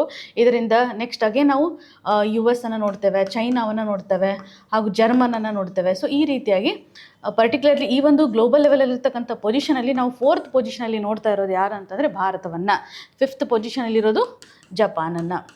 ಈ ಒಂದು ಹಂತದಲ್ಲಿ ಮೋದಿಜಿಯವರು ಒಂದೆಡೆ ಏನು ಹೇಳ್ತಾ ಇದ್ದಾರೆ, ನಾವು 4th ಪೊಸಿಷನಿಂದ 3rd ಪೊಸಿಷನ್ಗೆ ಇನ್ನೇನು ಕೆಲವೇ ದಿನಗಳಲ್ಲಿ ರೀಚ್ ಆಗ್ತೀವಿ ಅನ್ನುವಂಥ ಒಂದು ಕಂಟೆಕ್ಸ್ಟನ್ನು ಸಹ ಇವರು ಗಮನ ಹರಿಸ್ತಾ ಇದ್ದಾರೆ. ಇವಾಗ ಪರ್ಟಿಕ್ಯುಲರ್ಲಿ ಈ ಒಂದು ಬ್ರಿಕ್ಸ್ ಸಮಿಟ್ಗೆ ಸಂಬಂಧಪಟ್ಟಂತೆ ನೆಕ್ಸ್ಟ್ ನಡೀತಾ ಇದೆ. ನೆಕ್ಸ್ಟ್ ಬರುವಂಥ ಈ ಒಂದು ಸಂದರ್ಭದಲ್ಲಿ ಇವಾಗ ಆಲ್ರೆಡಿ ನಾವು SCOಗೆ ಸಮಿಟನ್ನು ಮಾಡಿದ್ದೀವಿ. ಈ ಒಂದು SCO ನಡಿನಲ್ಲಿಯೂ ಸಹ ಚೈನಾ ಇದೆ, ರಷ್ಯಾ ಇದೆ. ಇವಾಗ ನೀವು ಬ್ರಿಕ್ಸನ್ನು ಸಹ ಅಬ್ಸರ್ವ್ ಮಾಡಿಕೊಂಡ್ರೆ ಇಲ್ಲಿ ರಷ್ಯಾದ ಒಂದು ಪ್ರೆಸೆನ್ಸನ್ನು ಕಾಣ್ತೀವಿ ಹಾಗೂ ಚೈನಾದ ಒಂದು ಪ್ರೆಸೆನ್ಸನ್ನು ಕಾಣ್ತೀವಿ. ಹೇಗೆ ಒಂದು ಟ್ರೈಲ್ಯಾಟ್ರಲ್ ಕೋಆಪರೇಷನ್ ಅಂತ ಹೇಳ್ಬೋದು. US ತೆಗೆದುಕೊಳ್ತಾ ಇರುವಂತಹ ಈ ಒಂದು ಟ್ರೇಡ್ ವಾರ್ಗೆ ಸಂಬಂಧಿಸಿದಂತೆ ಟ್ರೈಲ್ಯಾಟ್ರಲ್ ಕೋಆಪರೇಷನ್ ಎನ್ಹಾನ್ಸ್ ಆಗ್ತಾ ಇದೆ ಈ ಒಂದು ರೀಜನಲ್ ಗ್ರೂಪಿಂಗ್ನ ಮುಖಾಂತರ ಅಂತ ನಾವಿಲ್ಲಿ ಗಮನ ಹರಿಸ್ಬೋದು. ಇದರಿಂದ ಇಂಡಿಯಾ ಏನು ಮಾಡ್ತಾ ಇದೆ, ಈ ಒಂದು ಇಶ್ಯೂಗೆ ಸಂಬಂಧಪಟ್ಟಂತೆ ಒಂದು ರಿಜೆಕ್ಟನ್ನು ಸಹ ಮಾಡ್ತಾ ಇದೆ ಅಂತ ಇಲ್ಲಿ ಗಮನ ಹರಿಸ್ಬೋದು. ನಮ್ಮ ಒಂದು ಕನ್ಸರ್ನನ್ನು ನಾವಿಲ್ಲಿ ಕಾಣ್ತಾ ಇದ್ವಿ. ಅಂದರೆ ಫಾರ್ ಎಕ್ಸಾಂಪಲ್ ಸೆಕ್ಯೂರಿಟಿಯ ಕನ್ಸರ್ನ್ ಆಧಾರದ ಮೇಲೆ ನಾವು ಇಶ್ಯೂನ ಅಡ್ರೆಸ್ ಮಾಡಲಿಕ್ಕೆ ಮುಂದಾಗ್ತಾ ಇದ್ವಿ. ಪರ್ಟಿಕ್ಯುಲರ್ಲಿ ಇನ್ನು ನೆಕ್ಸ್ಟ್ ಇಶ್ಯೂ ಅಂತಂದರೆ, ಇವಾಗ Meitei groups rejects government SOO packed with Kuki Zo outfit ಅಂತ ನಾವಿಲ್ಲಿ ಗಮನ ಹರಿಸ್ತಾ ಇದ್ವಿ. ಈ ಒಂದು ಹಂತದಲ್ಲಿ ನೋಡೋದಾದರೆ ನಾರ್ತ್ ಈಸ್ಟರ್ನ್ ರೀಜನ್ ನಡಿನಲ್ಲಿ ನಡೀತಾ ಇರುವಂತಹ ಈ ಒಂದು ಇಶ್ಯೂ ಇಂಟರ್ನಲ್ ಸೆಕ್ಯೂರಿಟಿನಲ್ಲಿ ನಾವು ಗಮನ ಹರಿಸ್ಬೋದು ಅಂತ ನಾನು ನಿನ್ನೆ ತಾನೇ ಗಮನ ಹರಿಸಿದ್ವಿ. ಇಲ್ಲಿ ನೋಡ್ಬೋದು, ಇಲ್ಲಿ ಪರ್ಟಿಕ್ಯುಲರ್ಲಿ ಆಪರೇಷನನ್ನು ಸಸ್ಪೆನ್ಷನ್ ಮಾಡುವಂತಹ ನಿಟ್ಟಿನಲ್ಲಿ ಆರ್ಟಿಕಲನ್ನು ನಾವಿಲ್ಲಿ ಗಮನ ಹರಿಸ್ತಾ ಇದ್ವಿ. ಸೊ ಏನಿದೆ ಈ ಒಂದು ಸಸ್ಪೆನ್ಷನ್ ಆಪರೇಷನ್ ಅಂತ ನಾವಿಲ್ಲಿ ನೋಡೋದಾದರೆ ಈ ಮೊದಲು ಐತಲ್ಲ, ಈ ಒಂದು ಸಸ್ಪೆನ್ಷನ್ ಆಫ್ ಆಪರೇಷನ್ಗೆ ಸಂಬಂಧಪಟ್ಟಂಥ ಒಂದು ಪ್ಯಾಕ್ಟನ್ನು ಇಲ್ಲಿ ತಂದಿರೋದಾಗಿ ನಾವು ಗಮನ ಹರಿಸ್ತಾ ಇದ್ವಿ. ಸೊ ಇಲ್ಲಿ ಒಂದು ಸೀಸ್ ಫೈರ್ ಅಗ್ರಿಮೆಂಟನ್ನು ಈ ಮೊದಲು ಮಾಡಿರೋದನ್ನು ನಾವು ಗಮನ ಹರಿಸ್ತಾ ಇದ್ವಿ. ಅದರಲ್ಲೂ ಈ ಒಂದು ಮಣಿಪುರ್ಗೆ ಸಂಬಂಧಿಸಿದಂತೆ government of India, government of Manipur ಹಾಗೂ ಕೂಕಿ ಮಿಲಿಟೆಂಟ್ ಏನಿದಾರಲ್ಲ, ಈ ಒಂದು ಮಿಲಿಟೆಂಟ್ ಗ್ರೂಪ್ಗಳ ಮಧ್ಯೆ ಒಂದು ಟ್ರೈಲ್ಯಾಟ್ರಲ್ ಅಥವಾ ಟ್ರೈ ಪಾರ್ಟಿ ಅಗ್ರಿಮೆಂಟ್ ಆಗಿರೋದನ್ನು ನಾವು ಗಮನ ಹರಿಸ್ತಾ ಇದ್ವಿ. ಸೀಸ್ ಫೈರ್ ಅಗ್ರಿಮೆಂಟನ್ನು ಈ ಮೊದಲು ಮಾಡ್ಕೊಂಡಿರೋದಾಗಿ ನಾವು ಗಮನ ಹರಿಸ್ತಾ ಇದ್ವಿ. ಸೊ ಈ ಒಂದು ಪಾರ್ಟೈಟ್ ಅಗ್ರಿಮೆಂಟನ್ನು ನಾವು ನೋಡೋದಾದರೆ 2008ರಲ್ಲಿ ಈ ಒಂದು ಅಗ್ರಿಮೆಂಟ್ ಆಗಿರೋದನ್ನು ನಾವು ಗಮನ ಹರಿಸ್ತಾ ಇದ್ವಿ. ಸೊ ಪರ್ಟಿಕ್ಯುಲರ್ಲಿ ಈ ಒಂದು ಇಶ್ಯೂಗೆ ಸಂಬಂಧಪಟ್ಟಂತಹ ಒಂದು ಕೂಕಿ ನ್ಯಾಷನಲ್ ಆರ್ಗನೈಸೇಷನ್ ಇದೆ ಹಾಗೂ ಯುನೈಟೆಡ್ ಪೀಪಲ್ಸ್ ಫ್ರಂಟನ್ನು ನಾವು ತೆಗೆದುಕೊಳ್ಬೋದು. ಸೊ ಈ ಒಂದು ಗ್ರೂಪ್ಗಳ ಮಧ್ಯೆ ಒಂದು ಇಶ್ಯೂವನ್ನು ಅಥವಾ ಪರ್ಟಿಕ್ಯುಲರ್ಲಿ ಅಲ್ಲಿರುವಂಥ ಕೂಕೀಸೂಗೆ ಸಂಬಂಧಪಟ್ಟಂಥ ಗ್ರೂಪ್ಸ್ಗೆ ಬೇಕಾಗಿರುವಂಥ ಒಂದು ಕನ್ಸರ್ನನ್ನು ವ್ಯಕ್ತಪಡಿಸೋದ್ರಲ್ಲಿ, ಸೊ ಅಲ್ಲಿ ಒಂದು ಹಾಸ್ಟೈಲ್ ಕಂಡೀಷನನ್ನು ಕ್ರಿಯೇಟ್ ಮಾಡಬೇಕು ಅನ್ನುವಂಥ ನಿಟ್ಟಿನಲ್ಲಿ ಸರ್ಕಾರ ಅನ್ನೆಸೆಸರಿ ಆ್ಯಕ್ಷನ್ಸನ್ನು ತೆಗೆದುಕೊಳ್ಬಾರ್ದು ಅಂತ ಈ ಒಂದು ರೀಜ್ನಲ್ ಗ್ರೂಪ್ ನಡಿನಲ್ಲಿನ ಒಂದು ಅಗ್ರಿಮೆಂಟನ್ನು ಕ್ರಿಯೇಟ್ ಮಾಡಿದ್ದಾರೆ. ಒಂದು ಪೊಲಿಟಿಕಲ್ ಡೈಲಾಗ್ ಅಂತಲೇ ಹೇಳ್ಬೋದು. ಸೊ ಈ ಒಂದು ಪೊಲಿಟಿಕಲ್ ಡೈಲಾಗ್ ಏನು ಮಾಡ್ತಾ ಇದೆ ಅಂತಂದರೆ, ಅಲ್ಲಿರುವಂತಹ ಜನರಿಗೆ ಒಂದು ಪೀಸ್ಫುಲ್ ಎನ್ವಿರಾನ್ಮೆಂಟನ್ನು, ಸೊ ಪೊಲಿಟಿಕಲಿ ಒಂದು ಸ್ಟೆಬಿಲಿಟಿಯನ್ನು ತರೋದಕ್ಕೆ ಮುಂದಾಗಿದೆ ಅಂತ ಗಮನ ಹರಿಸುವಂಥದ್ದು. ಇಲ್ಲಿ ಪರ್ಟಿಕ್ಯುಲರ್ಲಿ ನಾವು ನೋಡೋದಾದರೆ ಈ ಒಂದು ಇಶ್ಯೂವನ್ನು ನಾವಿಲ್ಲಿ ಕನೆಕ್ಟ್ ಮಾಡ್ಕೋಬೇಕು ಅಂತಂದರೆ, ಇವಾಗ ಕೆಲವೊಂದಿಷ್ಟು ಜನ ಈ ಒಂದು ಕಮಿಟ್ಮೆಂಟ್ ಏನಿದೆಯಲ್ಲ, ಓಕೆ, ಸಸ್ಪೆನ್ಷನ್ ಆಫ್ ಆಪರೇಷನ್ ಏನಿದೆಯಲ್ಲ, ಇದನ್ನು ತೆಗೆದು ಹಾಕಬೇಕು ಅಂದರೆ ಪರ್ಟಿಕ್ಯುಲರ್ಲಿ ನಾವು ನೋಡೋದಾದರೆ ಇವಾಗ ಏನು ಮಾಡಿರುವಂಥ ಈ ಒಂದು ಅಗ್ರಿಮೆಂಟ್ 2008ರಲ್ಲಿ ಆಗಿರುವಂಥ ಒಂದು ಅಗ್ರಿಮೆಂಟ್ಗೆ ಸಂಬಂಧಿಸಿದಂತೆ ಇವಾಗ ಮುಂದೆ ಮೋದಿಜಿಯವರು ವಿಸಿಟ್ ಮಾಡಲಿದ್ದಾರೆ. ಸೊ ಹಾಗಾಗಿ ಈ ಒಂದು ಇಶ್ಯೂ ಇದೆ ಅಂತ ನಾವು ಗಮನ ಹರಿಸ್ತಾ ಇದ್ದೀವಿ. ಸೊ ಅಲ್ಲಿ ಆಲ್ರೆಡಿ ಅವ್ರು ಬರ್ತಾರೆ ಅಂತ ಒಂದು ಸಿಗ್ನಲ್ ಬಂದಿರೋಕ್ಕೋಸ್ಕರನೇ ಇಷ್ಟೊಂದು ಕನ್ಸರ್ನ್ ಇಲ್ಲಿ ವ್ಯಕ್ತಪಡಿಸ್ತಾ ಇರೋದನ್ನು ನಾವು ಕಾಣ್ತಾ ಇದ್ವಿ. ಎಕ್ಸಾಮಿನೇಷನಲ್ಲಿ ಕ್ವಶನ್ಸ್ಗಳನ್ನು ನಾವು ಹೆಂಗೆ ಎಕ್ಸ್ಪೆಕ್ಟ್ ಮಾಡ್ಬೋದು? ಇವಾಗ ಪರ್ಟಿಕ್ಯುಲರ್ಲಿ ಸಸ್ಪೆನ್ಷನ್ ಆಫ್ ಆಪರೇಷನ್ಗೆ ಸಂಬಂಧಪಟ್ಟಂಥ ಪ್ಯಾಕ್ಟು ಯಾವ್ಯಾವ ಒಂದು ಟ್ರೈಪಾರ್ಟೈಸ್ ಅಂತ ಏನು ಹೇಳಿದ್ವಿ, ಎದ್ರ ಮಧ್ಯೆ ಆಗ್ತಾ ಇದೆ ಅನ್ನೋದನ್ನು ನಾವು ಇಲ್ಲಿ ಗಮನಿಸಬೇಕಾಗುತ್ತೆ. ಸೊ ಒಂದು ಕೂಕಿ ಗ್ರೂಪ್ಸ್ಗೆ ಸಂಬಂಧಪಟ್ಟಂಥ ಒಂದು ಆರ್ಗನೈಸೇಷನ್ ಇದೆ, ಮಣಿಪುರ್ ಇದೆ, ಹಾಗೂ ನಮ್ಮ ಒಂದು ಸೆಂಟ್ರಲ್ ಗೌರ್ಮೆಂಟ್. ಸೊ ಇವ್ರ ಮಧ್ಯೆ ಆಗ್ತಾ ಇರೋದನ್ನು ನಾವಿಲ್ಲಿ ಗಮನ ಹರಿಸ್ತಾ ಇದ್ವಿ. ಸೊ ಇವಾಗಿರೋದು ಅದನ್ನು ಸಸ್ಪೆನ್ಷನ್ ಆಗ್ತಕ್ಕಂಥ ಒಂದು ಇಶ್ಯೂನ ನಾವಿಲ್ಲಿ ಗಮನ ಹರಿಸ್ತಾ ಇದ್ವಿ. ಸೊ ಯಾಕಂತಂದರೆ ಒಂದು ರೀಸನ್ಸ್ಗಳನ್ನು ನಾವಿಲ್ಲಿ ಗಮನ ಹರಿಸೋದಾದರೆ ಅನ್ಡೆಮೊಕ್ರೆಟಿಕ್ ರೀಸನ್ಸನ್ನು ಇಲ್ಲಿ ಕೊಡ್ತಾ ಇದ್ದಾರೆ. ಹೆಜಿಮೋನಿಕ್ ಇದೆ, ಸೆಂಟ್ರಲ್ ಗೌರ್ಮೆಂಟ್ ಒಂದು ಪವರ್ ಹೆಚ್ಚಾಗಿದೆ ಅನ್ನೋದಕ್ಕೆ ನಾವು ಹೆಜಿಮೋನಿಕ್ ಅಂತ ಹೇಳ್ತೀವಿ. Even against interest of the indigenous Meitei people ಅನ್ನುವಂಥದ್ದಾಗಿಯೂ ಸಹ ನಾವಿಲ್ಲಿ ಗಮನ ಹರಿಸ್ತಾ ಇದ್ವಿ. ಸೊ ಹಾಗಾಗಿ ಆ ಒಂದು ಜನರ ಇಂಟ್ರೆಸ್ಟ್ಗೂ ಸಹ ವಿರುದ್ಧವಾಗಿರುವಂಥ ಈ ಒಂದು ಪ್ಯಾಕ್ಟನ್ನು ರಿಮೂವ್ ಮಾಡಬೇಕು ಅನ್ನುವಂಥದ್ದಾಗಿ ನಾವಿಲ್ಲಿ ಗಮನ ಹರಿಸ್ತಾ ಇದ್ವಿ. ಸೊ ಇಲ್ಲಿ ಎತ್ನಿಕ್ ವೈಲೆನ್ಸು ಸಹ ಆಗೋದನ್ನು ನಾವಿಲ್ಲಿ ಗಮನ ಹರಿಸ್ತಿದ್ದೀವಿ. ಸೊ ಕುಕೀಸು ಆಗಿರ್ಬೋದು, ಮೀಟಿ ಕಮ್ಯುನಿಟಿಗೆ ಸಂಬಂಧಿಸಿದಂಥ ಒಂದು ಎತ್ನಿಕ್ ಆಸ್ಪೆಕ್ಟು ಸಹ ನಾವಿಲ್ಲಿ ನೋಡೋದಾದರೆ ಈ ಪ್ಯಾಕ್ಟ್ ಎಲ್ಲರಿಗೂ ಒಂದು ಸಮಾಧಾನವನ್ನು ತೆಗೆದುಕೊಂಡು ಬಂದಿಲ್ಲ ಅಂತ ನೋಡ್ಬೋದು. ಸೊ ಇಂಪಾಲ್ ಹಾಗೂ ದಿಂಪೂರ್ ಅನ್ನುವಂಥ ಒಂದು ನ್ಯಾಷನಲ್ ಹೈವೇ 2, ಸೊ ಇಲ್ಲಿ ಕಂಡುಬರುವಂಥ ಈ ಒಂದು ಏರಿಯಾಗೂ ಸಂಬಂಧಪಟ್ಟಂತೆ ಸಹ ಓಪನ್ ಮಾಡುವಂಥ ಒಂದು ಅಗ್ರಿಮೆಂಟನ್ನು ಇದರ ನಡಿನಲ್ಲಿ ಗಮನ ಹರಿಸ್ಬೋದು. ಸೊ ಇಲ್ಲಿ ನಾವು ಈ ಒಂದು ಅಗ್ರಿಮೆಂಟನ್ನು ತರಲಿಕ್ಕೂ ಸಹ ಕಾರಣ ಏನು ಅಂತಂದರೆ, ಟೆರರಿಸ್ಟ್ ಹಾಗೂ ಕ್ರಿಮಿನಲ್ ಆ್ಯಕ್ಟ್ಸ್ಗಳಿಗೆ ಸಂಬಂಧಪಟ್ಟಂತೆ ನಾವು ಅಲ್ಲಿ ಕನ್ಸಿಡರೇಷನ್ ಮಾಡಬೇಕು. ಯಾಕಂದರೆ ಬಾರ್ಡರ್ ಲೆವೆಲಲ್ಲಿ ನಾವು ನೋಡೋದಾದ್ರೆ ತುಂಬ ಸೆನ್ಸಿಟಿವ್ ಏರಿಯಾ ಇರೋದ್ರಿಂದ ಸೊ ಬೇರೆ ಒಂದು ದೇಶಗಳ ಇಂಪ್ಯಾಕ್ಟ್ ಆಗಿಬಿಡುತ್ತೆ ಲೂಪ್ ಹೋಲ್ಸ್ ಇರುವಂಥ ಸಂದರ್ಭದಲ್ಲಿ. ಸೊ ಹಾಗಾಗಿ ಇದನ್ನು ತಡೆಗಟ್ಟಬೇಕು. ಇಂಟರ್ನಲ್ ಡಿಸ್ಟರ್ಬೆನ್ಸ್ ಆಗಿರ್ಬೋದು, ಟೆರರಿಸ್ಟ್ ಆಗಿರ್ಬೋದು, ಬಾರ್ಡರ್ ಇಶ್ಯೂಸ್ಗಳನ್ನು ಅಡ್ರೆಸ್ ಮಾಡೋದಕ್ಕೋಸ್ಕರ ಈ ಒಂದು ಪ್ಯಾಕ್ಟನ್ನು ತರಲಿಕ್ಕೆ ಸೆಂಟ್ರಲ್ ಗೌರ್ಮೆಂಟ್ ಮುಂದಾಗಿದೆ. ಬಟ್ ಅದು ಅಲ್ಲಿರುವಂಥ ಒಂದು ಜನರ ಕನ್ಸರ್ನನ್ನು ವ್ಯಕ್ತಪಡಿಸ್ತಾ ಇದೆ ಅಂತ ನಾವಿಲ್ಲಿ ಗಮನ ಹರಿಸ್ಬೋದು. ಸೊ ಪೊಲಿಟಿಕಲ್ ಕಾಂಟೆಕ್ಸ್ಟ್ ಅಂತ ನೋಡಿದಾಗ ಈಗ ಮೋದಿಜಿಯವರು ವಿಸಿಟ್ ಮಾಡ್ತಾ ಇದ್ದಾರೆ ಅಂತ ನೋಡುವಂಥದ್ದು. ಈ ಕಮ್ಯುನಿಟೀಸ್ಗೆ ಸಂಬಂಧಿಸಿದಂತೆ ಏನು ಕಾನ್ಫ್ಲಿಕ್ಟ್ ಇದೆ, ಎರಡು ಕಮ್ಯುನಿಟೀಸ್ ಏನಿದೆಯಲ್ಲ, ಮೀಟಿ ಕಮ್ಯುನಿಟಿ ಹಾಗೂ ಕೂಕೀಸು ಅಂತಕ್ಕಂಥ ಕಮ್ಯುನಿಟಿ ಮಧ್ಯೆ ಇರುವಂಥ ಕಾನ್ಫ್ಲಿಕ್ಟ್. ಸೊ ಇಲ್ಲಿ ಮೆಜಾರಿಟಿ ಅವರ ಒಂದು ಕನ್ಸಿಡರೇಷನ್ ನೋಡೋದಾದರೆ ಈ ಒಂದು ಮೀಟಿ ಕಮ್ಯುನಿಟಿಯ ಒಂದು ಮೆಜಾರಿಟಿ ಅಂತಂದರೆ ಈ majority of community nearly 53% of Manipur population ಅಂತ ನಾವಿಲ್ಲಿ ಗಮನಿಸ್ತಾ ಇದ್ವಿ. ಒಟ್ಟಾರೆಯಾಗಿ ಈ ಒಂದು ಮಣಿಪುರ್ ಪಾಪ್ಯುಲೇಷನಲ್ಲಿ 53% ಈ ಒಂದು ಕಮ್ಯುನಿಟಿಯವರು ಕಂಡು ಬರ್ತಾರೆ ಅಂತ ಹೇಳ್ಬೋದು. ಇವರು ಪ್ರೈಮರಿಲಿ ಇರೋದು ಇಂಪಾಲ್ ವ್ಯಾಲಿನಲ್ಲಿ ಇವರ ಒಂದು ವಾಸವನ್ನು ನಾವು ಗಮನಿಸ್ತಾ ಇದ್ವಿ. ಸೊ ಇವರು ಹಿಂದೂ ಆಗಿರ್ಬೋದು ಅಥವಾ ಸನಮಾಹಿ ಅಂತಕ್ಕಂಥ ಒಂದು ಫೇತನ್ನು ಇವರು ಹೊಂದಿದ್ದಾರೆ ಅನ್ನೋದನ್ನು ನಾವಿಲ್ಲಿ ಗಮನ ಹರಿಸ್ಬೋದು. ಸೊ ಪರ್ಟಿಕ್ಯುಲರ್ಲಿ ಇವಾಗ ಶೆಡ್ಯೂಲ್ಡ್ ಟ್ರೈಬ್ ನಡಿಯಲ್ಲಿ ಇವರ ಒಂದು ಸ್ಟೇಟಸನ್ನು ಕಾಣ್ತಾ ಇದ್ದೀವಿ. ಕಾನ್ಸ್ಟಿಟ್ಯೂಷನಲ್ಲಿ ಇವರಿಗೆ ಶೆಡ್ಯೂಲ್ಡ್ ಟ್ರೈಬ್ ಅಂತಕ್ಕಂಥ ಒಂದು ಬೆನಿಫಿಟನ್ನು ಕೊಡ್ತಾ ಇದ್ದಾರೆ. ಕೂಕೀಸು ಅನ್ನುವಂಥದ್ದನ್ನು ನೋಡೋದಾದರೆ ಈಗ ಈ ಒಂದು ಕೂಕೀಸು ಟ್ರೈಬಲ್ ಗ್ರೂಪ್ ಏನಿದೆಯಲ್ಲ, ಇದು ಚಿನ್ Kuki Mizo ಝೋಮಿ ethnic family belong ಆಗೋದನ್ನು ನಾವಿಲ್ಲಿ ನೋಡ್ತಾ ಇದ್ದೀವಿ. ಸೊ ಇದರೊಂದಿಗೆ ಪರ್ಟಿಕ್ಯುಲರ್ಲಿ ಇವರು ಎಲ್ಲಿ ನಿಯರ್ಲಿ ಒಂದು 40% ಪಾಪ್ಯುಲೇಷನ್ಸನ್ನು ನಾವಿಲ್ಲಿ ಕಾಣ್ತಾ ಇದ್ದೀವಿ. ಹಿಲ್ ರೀಜನ್ಸ್ನಲ್ಲಿ ಇರ್ಬೋದು. ಮೋಸ್ಟ್ಲಿ ಇವರು ಕ್ರಿಶ್ಚಿಯನ್ಗೆ ಬಿಲಾಂಗ್ ಆಗೋದನ್ನು ನಾವು ನೋಡ್ತಾ ಇದ್ವಿ. ಇಲ್ಲಿ ಒಂದು ಪರ್ಟಿಕ್ಯುಲರ್ಲಿ ಮೀಟಿ ಕಮ್ಯುನಿಟಿ ಏನಿದೆಯಲ್ಲ, ಸೊ ಇವರು ಹಿಂದೂಗೆ ಬಿಲಾಂಗ್ ಆದರೆ ಕೂಕೀಸು ಕಮ್ಯುನಿಟಿಯವರು ಕ್ರಿಶ್ಚಿಯನ್ಗೆ ಬಿಲಾಂಗ್ ಆಗಿರೋದನ್ನು ನಾವು ಗಮನ ಹರಿಸ್ತಾ ಇದ್ವಿ. ಹಾಗಾಗಿ ಇದೊಂದು ಎಥ್ನಿಕ್ ಕಾನ್ಫ್ಲಿಕ್ಟನ್ನು ಕ್ರಿಯೇಟ್ ಮಾಡಿದೆ. So even north eastern region ನಡಿಯಲ್ಲಿ ನೋಡಿದಾಗ ನಾವು ಸಾಕಷ್ಟು ಟ್ರೈಬಲ್ ಪಾಪ್ಯುಲೇಷನ್ಸನ್ನು, ವಲ್ನರಬಲ್ ಸೆಕ್ಷನ್ಸನ್ನು ನೋಡ್ತಾ ಇದ್ದೀವಿ. ಸೊ ಇವ್ರಿಗೂ ಸಹ ಒಂದು ST ಸ್ಟೇಟಸನ್ನು ಇಲ್ಲಿ ಕೊಡ್ತಾ ಇದ್ದಾರೆ ಅಂತ ನಾವು ಗಮನ ಹರಿಸ್ಬೋದು. ಸೊ ಹೇಗೆ ಇವರಿಬ್ಬರ ಮಧ್ಯೆ ಒಂದು ಕ್ಲಾಶಸ್ಗಳು ಸ್ಟಾರ್ಟ್ ಆಗಿದೆ, ಪರ್ಟಿಕ್ಯುಲರ್ಲಿ ಇವಾಗ ಯಾಕೆ ಸ್ಟಾರ್ಟ್ ಆಗಿದೆ ಅಂತಂದರೆ, ನೀವು ಇಲ್ಲಿ ನೋಡ್ಬೋದು 2023ರಲ್ಲಿ ಪರ್ಟಿಕ್ಯುಲರ್ಲಿ ಏನು ಮಾಡ್ತಾರೆ ಅಂದರೆ, ಈ ಒಂದು ಮೀಟಿ ಕಮ್ಯುನಿಟಿಗೆ ಏನು ಮಾಡಿದೆ ಅಂದರೆ ಡಿಮ್ಯಾಂಡನ್ನು ಕೊಡೋದ್ರಲ್ಲಿ ಫೇಲ್ ಆಗುತ್ತೆ. ST ಸ್ಟೇಟಸನ್ನು ಕೊಡುವಂಥ ಸಂದರ್ಭದಲ್ಲಿ ಸರಿಯಾದಂಥ ಒಂದು ರಿಕಗ್ನೈಷನ್ ಸೆಂಟ್ರಲ್ ಗೌರ್ಮೆಂಟಲ್ಲಿ ಇಲ್ಲಿ ಸಿಕ್ಕಿಲ್ಲ ಅಂತ ನಾವು ನೋಡ್ತಾ ಇದ್ವಿ. ಹಾಗಾಗಿ ಇವ್ರು ಏನು ಮಾಡಿದ್ದಾರೆ, ಆಲ್ರೆಡಿ ಕೊಟ್ಟಿರುವಂಥ ಒಂದು ಕೂಕಿ ಕಮ್ಯುನಿಟಿಗೆ ಕೊಟ್ಟಿದ್ದಾರೆ, ನಮಗೆ ಕೊಟ್ಟಿಲ್ಲ ಅನ್ನುವಂಥ ಒಂದು ಕಂಟೆಕ್ಸ್ಟ್ ಸಹ ಇಲ್ಲಿ ಕ್ರಿಯೇಟ್ ಆಗಿದೆ. ಸೊ ಪರ್ಟಿಕ್ಯುಲರ್ಲಿ ಈ ಒಂದು ಎಥ್ನಿಕ್ ವೈಲೆನ್ಸ್ ಇನ್ಕ್ರೀಸ್ ಆಗಲಿಕ್ಕೆ ಕಾರಣ ಅಂತಂದರೆ, ಅವ್ರಿಗೆ ಒಂದು ST ಸ್ಟೇಟಸನ್ನು ಡಿಮ್ಯಾಂಡ್ ಮಾಡುವಂಥ ಸಂದರ್ಭದಲ್ಲಿ ಸರ್ಕಾರ ಅವರಿಗೆ ST ಸ್ಟೇಟಸನ್ನು ಸಂವಿಧಾನಾತ್ಮಕವಾಗಿ ಕೊಟ್ಟಿಲ್ಲ ಅಂತ ನಾವು ನೋಡ್ತಾ ಇದ್ದೀವಿ. ಸೊ ಹಾಗಾಗಿ ಪರ್ಟಿಕ್ಯುಲರ್ ಇದು ಒಂದು ಟ್ರಿಗರನ್ನು ಕ್ರಿಯೇಟ್ ಮಾಡಿದೆ, ಟ್ರೈಬಲ್ ಗ್ರೂಪಲ್ಲಿ ಒಂದು ಟ್ರಿಗರನ್ನು ಕ್ರಿಯೇಟ್ ಮಾಡಿದೆ ಅನ್ನೋದ್ರ ಮೇಲೆ ಹೇಳ್ಬೋದು. ಸೊ ಪರ್ಟಿಕ್ಯುಲರ್ಲಿ ನಾವು ನೋಡೋದಾದರೆ, ಇವಾಗ ಕೀ ಇಶ್ಯೂಸ್ ಏನಿದೆ, ಅಲ್ಲಿರುವಂಥ ಒಂದು ಲ್ಯಾಂಡ್ ಓನರ್ಶಿಪ್ಪನ್ನು ನಾವು ಗಮನ ಹರಿಸ್ಬೋದು, ಅಥವಾ ಇವಾಗ ಪೊಲಿಟಿಕಲ್ ರಿಪ್ರೆಸೆಂಟೇಷನ್ಗೆ ಸಂಬಂಧಪಟ್ಟಂಥ ಇಶ್ಯೂ ಇರುತ್ತೆ, ಎಥ್ನಿಕ್ ಐಡೆಂಟಿಟಿ ಹಾಗೂ ಸೆಕ್ಯೂರಿಟಿ ಒಂದು ಕನ್ಸರ್ನ್ ಸಹ ನಾವಿಲ್ಲಿ ಗಮನ ಹರಿಸ್ಬೋದು. ಸೊ ಈ ಒಂದು ಹಂತದಲ್ಲಿ ನಾವು ನೋಡೋದಾದರೆ, ಒಂದು ಇಲ್ಲೀಗಲ್ ಮೈಗ್ರೇಷನ್ನು ಸಹ ಮಯನ್ಮಾರ್ ರೀಜನ್ನಿಂದ ಸಾಕಷ್ಟು ಬರ್ತಾ ಇರೋದ್ರಿಂದ ಇಲ್ಲಿ ಒಂದು ಅವರ ಒಂದು ಕಲ್ಚರ್ನ ಪೊಲ್ಯೂಷನ್ ಆಗುವಂಥ ಒಂದು ಇಶ್ಯೂಸ್ ರೈಸ್ ಆಗಿದೆ ಅನ್ನೋದ್ರ ಬಗ್ಗೆ ಈ ಇಶ್ಯೂನ ನಾವಿಲ್ಲಿ ಗಮನ ಹರಿಸ್ತಾ ಇದ್ದೀವಿ. ಸೊ ಈ ಒಂದು ಎಥ್ನಿಕ್ ಇನ್ಸರ್ಜೆನ್ಸಿ ಅಥವಾ ಇಶ್ಯೂಸ್ ಏನಿದೆಯಲ್ಲ, ಇದು ನಮಗೆ ಎಕ್ಸಾಮಿನೇಷನ್ ಪರ್ಸ್ಪೆಕ್ಟಿವಲ್ಲಿ ಇಂಪಾರ್ಟೆಂಟ್ಲಿ ಬೇಕಾಗುತ್ತೆ ಅಂತ ನಾವು ಗಮನ ಹರಿಸ್ಬೋದು. ಸೊ ಇನ್ನು environment compliance needs to be monitored at all levels ಅನ್ನುವಂಥದ್ದಾಗಿ ಎನ್ವಿರಾನ್ಮೆಂಟ್ ಮಿನಿಸ್ಟ್ರಿ ಸೈಡಿಂದ ಇರುವಂಥ ಒಂದು ಇಶ್ಯೂಗೆ ಸಂಬಂಧಪಟ್ಟಂತೆ ಇಲ್ಲಿದೆ ನ್ಯೂ ಲೀಫ್ ಅನ್ನುವಂಥದ್ದಾಗಿ ನೋಡ್ತಾ ಇದ್ದೀವಿ. ಸೊ ಏನಿರ್ಬೋದು, ಇಲ್ಲಿ ministry of environment, forest and climate change recently ಒಂದು ಬಿಲ್ಗೆ ಸಂಬಂಧಪಟ್ಟಂತೆ ಅಥವಾ ಒಂದು ಆಡಿಟ್ ರೂಲ್ಸನ್ನು ತಂದಿದ್ದಾರೆ. ಸೊ ಎನ್ವಿರಾನ್ಮೆಂಟ್ ಆಡಿಟ್ ರೂಲ್ಸ್ ಅನ್ನುವಂಥದ್ದಾಗಿ ಇಂಟ್ರೊಡ್ಯೂಸ್ ಮಾಡಿದ್ದಾರೆ. ಸೊ ಈ ಒಂದು ರೂಲ್ಸನ್ನು ನಾವು ನೋಡೋದಾದರೆ, ಈ ರೂಲ್ಸ್ ನಡಿನಲ್ಲಿ ಪರ್ಟಿಕ್ಯುಲರ್ಲಿ ಇವಾಗ ನಾವು ಸೆಂಟ್ರಲ್ ಪೊಲ್ಯೂಷನ್ ಕಂಟ್ರೋಲ್ ಬೋರ್ಡ್ ಅಂತ ಹೇಳ್ತೀವಿ. ಈ ಒಂದು ಸೆಂಟ್ರಲ್ ಪೊಲ್ಯೂಷನ್ ಕಂಟ್ರೋಲ್ ಬೋರ್ಡ್ ನಡಿನ ಒಂದು ಫಂಕ್ಷನ್ಸನ್ನು ಇಂಪ್ಲಿಮೆಂಟ್ ಮಾಡೋದು, ಅಥವಾ ಸ್ಟೇಟ್ ಏನು ಮಾಡುತ್ತೆ, ಸರಿಯಾಗಿ ಸ್ಟೇಟ್ ಪೊಲ್ಯೂಷನ್ ಕಂಟ್ರೋಲ್ ಬೋರ್ಡ್ಸ್ಗಳಂತ ಏನಿರುತ್ತಲ್ಲ, ಇವೆಲ್ಲ ಏನು ಮಾಡುತ್ತೆ, ಈ ಒಂದು ಡೈರೆಕ್ಷನನ್ನು ಮಾಡೋದ್ರ ಮುಖಾಂತರ, ಅಂದರೆ ಎಕ್ಸಿಕ್ಯೂಷನ್ ಯಾವುದೇ ಒಂದು ಎನ್ವಿರಾನ್ಮೆಂಟಲ್ ರೆಸ್ಪಾನ್ಸಿಬಿಲಿಟಿ ಇತ್ತಂದರೆ ಟಿಲ್ ಎಂಡ್ ತೊಗೊಂಡು ಹೋಗೋರು central state pollution control board. So ಇವಾಗ ಇವ್ರೇನು ಹೇಳ್ತಾ ಇದ್ದಾರೆ, ಒಂದು ಮಾನಿಟರಿಂಗ್ ಏನಿದೆಯಲ್ಲ ಅದನ್ನು ನಾವು ಏನು ಮಾಡಬೇಕಾಗಿದೆ, state pollution control board ensure ಮಾಡುವಂಥ ನಿಟ್ಟಿನಲ್ಲಿ ಸೊ ಇಂಡಸ್ಟ್ರಿಯಲ್ ಕಂಪೈಲೆನ್ಸನ್ನು ಅವ್ರು ಏನು ಮಾಡ್ತಾ ಇರ್ತಾರೆ, ಈ ಒಂದು ಸಂದರ್ಭದಲ್ಲಿ ಅದನ್ನು ಎಕ್ಸ್ಪ್ಯಾನ್ಷನ್ ಮಾಡಬೇಕು. ಅಂದರೆ we have to give them a more responsibility ಅನ್ನುವಂಥದ್ದಾಗಿ ಇಲ್ಲಿ ಕಾಣ್ಬೋದು.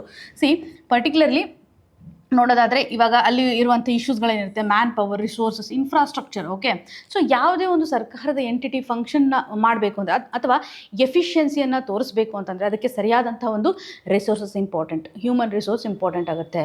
ಅಥವಾ ಅಲ್ಲಿರುವಂಥ ಒಂದು ಮೂಲ ಸೌಕರ್ಯ ಅಥವಾ ಇನ್ಫ್ರಾಸ್ಟ್ರಕ್ಚರ್ ಅಂತ ಏನು ಕರಿತೀವಿ, ಅದರ ಒಂದು ಅವಶ್ಯಕತೆ ಇರುತ್ತೆ. ಇನ್ಫ್ರಾಸ್ಟ್ರಕ್ಚರ್ ನಡಿನಲ್ಲೂ ಸಹ ಒಂದು ಫಿಸಿಕಲ್ ಇನ್ಫ್ರಾಸ್ಟ್ರಕ್ಚರ್ ಆಗಿರ್ಬೋದು, ಅಥವಾ ಟೆಕ್ನಾಲಜಿಕಲ್ ವೈಸು ಸಹ ನಮಗೆ ಇನ್ಫ್ರಾಸ್ಟ್ರಕ್ಚರ್ನ ಅವಶ್ಯಕತೆ ಇರುತ್ತೆ. ಸೊ ಈ ಅಡ್ವಾನ್ಸ್ಮೆಂಟ್ ಇರಬೇಕು. ಇವಾಗ ನೋಡಿ, ಪೊಲ್ಯೂಷನ್ ಕಂಟ್ರೋಲ್ ಬೋರ್ಡ್ ಅಂತಂದಾಗ ಅದನ್ನು ಯಾವುದೇ ಒಂದು ಏರ್ ಕ್ವಾಲಿಟಿಯನ್ನು ಅಸೆಸ್ ಮಾಡಲಿಕ್ಕೆ ಅವ್ರಿಗೆ ಒಂದು ತಂತ್ರಜ್ಞಾನದ ಅವಶ್ಯಕತೆ ಇರುತ್ತೆ. ಸೊ ಆ ಒಂದು ಹಂತದಲ್ಲಿ ನೋಡಿದಾಗ ನಾವು ಇನ್ಫ್ರಾಸ್ಟ್ರಕ್ಚರ್ ಒಂದು ಫೆಸಿಲಿಟಿಯನ್ನು ಸಹ ಇಲ್ಲಿ ಫೋಕಸನ್ನು ಮಾಡ್ತಾ ಇದ್ದೀವಿ.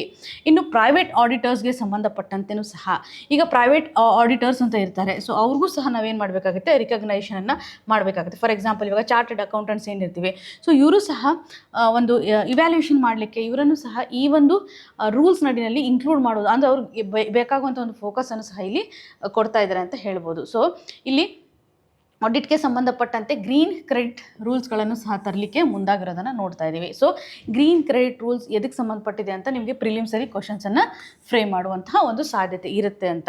ಸೊ ಇಲ್ಲಿ ಡಿಸೆಂಟ್ರಲೈಸ್ಡ್ ವೇ ನಡಿಯಲ್ಲಿ ಡಿಸ್ಟ್ರಿಕ್ಟ್, ಬ್ಲಾಕ್ ಹಾಗೂ ಪಂಚಾಯತ್ ಲೆವೆಲಲ್ಲೂ ಸಹ, ಲೋಕಲ್ ಲೆವೆಲಲ್ಲೂ ಸಹ ಈ ಒಂದು ರೂಲ್ಸನ್ನು ಇದು ಫೋಕಸ್ ಮಾಡ್ತಾ ಇದ್ದಾರೆ. ಸೊ ಇದರಿಂದ ಮಾನಿಟರಿಂಗ್ ಸಿಸ್ಟಮನ್ನು ಎನ್ಹ್ಯಾನ್ಸ್ ಮಾಡಬೇಕು. ಮಾನಿಟರಿಂಗ್ ಸಿಸ್ಟಮ್ ಎನ್ಹ್ಯಾನ್ಸ್ ಮಾಡುವಂತಹ ನಿಟ್ಟಿನಲ್ಲಿ ಸೊ ಇವರು ಫೋಕಸ್ ಮಾಡ್ತಾ ಇರೋದು majorly the state control board ಯಾವ ರೀತಿಯಾಗಿ ವರ್ಕ್ ಆಗುತ್ತೆ, ಆಮೇಲೆ ಲೋಕಲ್ ಬಾಡೀಸ್ಗಳು ಸಹ ಈ ಒಂದು ಪೊಲ್ಯೂಷನನ್ನು ಕಂಟ್ರೋಲ್ ಮಾಡೋದಲ್ಲಿ ಯಾವ ರೀತಿಯಾಗಿ ವರ್ಕ್ ಆಗುತ್ತೆ ಅನ್ನೋದನ್ನು ಇವರು ಗಮನ ಹರಿಸ್ತಾ ಇದ್ದಾರೆ. ಸೊ ಈ ಒಂದು ಹೊಸ ರೂಲ್ಸ್ ನಡಿನಲ್ಲಿ ಏನೇನು ಬದಲಾವಣೆ ಮಾಡಿದ್ದಾರೆ, 1-2-3 ಪಾಯಿಂಟ್ಸನ್ನು ನೀವಿಲ್ಲಿ ಗಮನ ಹರಿಸ್ಬೋದು.